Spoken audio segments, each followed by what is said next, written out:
পাবনাও বেড়েছে হামের সংক্রমণ। আক্রান্ত হয়ে অনেক রোগী পাবনা জেনারেল হাসপাতালে ভর্তি রয়েছেন। চিকিৎসা পেলেও তাদের মিলছে না ওষুধ। এছাড়া সিট সংকটে মেঝেতে অপরিচ্ছন্ন পরিবেশেই নিতে হচ্ছে চিকিৎসা। পাবনার হামের বর্তমান পরিস্থিতি জানাতে যুক্ত হচ্ছেন সহকর্মী মোস্তাফিজুর রহমান। মোস্তাফিজুর, নতুন করে আর কোনো আক্রান্ত রোগী ভর্তি হয়েছেন কিনা, চিকিৎসকরা কি পরামর্শ দিচ্ছেন? মুন্নি,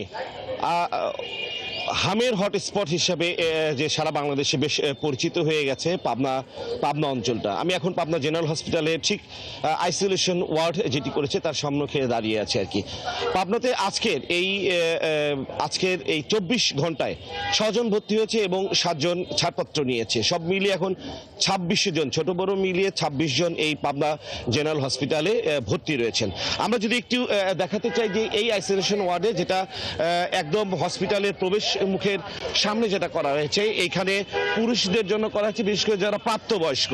এখানে প্রায় 6 জন কিন্তু রোগী ভর্তি রয়েছে এবং এর পাশাপাশি ঠিক শিশু ওয়ার্ডে, যেখানে আজকে সকালে আমরা খবর প্রচার করতে গিয়ে যেটা দেখেছি, এই শিশু ওয়ার্ডে কিন্তু ভর্তি রয়েছে প্রায় 170-এর উপরে, যেখানে আইসোলেশন ওয়ার্ডে ভর্তি আছেন প্রায় 20 জন শিশু আর কি।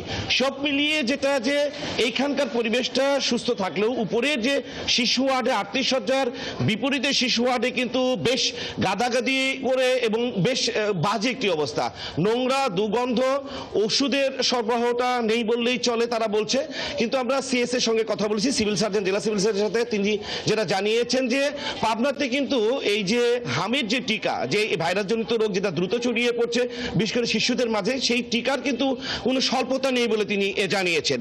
সব মিলিয়ে পাবনাতে এই ভাইরাস যেটা দ্রুত ছড়িয়ে পড়ছে এবং এটার জন্য ভয় না পেয়ে, আতঙ্কিত না হয়ে সচেতনতার সহিত এই রোগ মোকাবেলার জন্য কিন্তু পরামর্শ দিয়েছেন স্থানীয় চিকিৎসক সহ যারা এইখানে চিকিৎসা প্রদান করছেন। সুতরাং কোনো শিশু যদি এই হামের কোনো সংক্রমণের কোনো লক্ষণ দেখা দেয়, বিশেষ করে অধিক জ্বর, গায়ে কোনো র্যাশ বাড়লে বা ফোট বেড়ে হলে নিকটস্থ কোনো চিকিৎসকের সঙ্গে দ্রুত পরামর্শ করে ঔষধ সেবনের পরামর্শ দিয়েছেন। পাশাপাশি যে সকল শিশু টিকা গ্রহণ করেনি, বিশেষ করে 9 মাস থেকে 15 মাস বয়সী যে সকল শিশু এখন পর্যন্ত টিকা গ্রহণ করেনি, তারা ডাক্তারের পরামর্শ অনুযায়ী সেই সকল শিশুকে দ্রুত টিকা প্রদানের জন্য পরামর্শ দিয়েছেন চিকিৎসকরা। এই ছিল আমার কাছে পাবনা থেকে। শিশুদের অভিভাবকরা এই বিষয়ে সচেতন হবেন। অসংখ্য ধন্যবাদ মোস্তাফিজুর রহমান, যুক্ত হয়ে বেশ কিছু তথ্যের জন্য। পাবনায়ও বেড়েছে হামের সংক্রমণ, পাবনার হামের বর্তমান পরিস্থিতি নিয়ে কথা বলছিলেন মোস্তাফিজুর রহমান।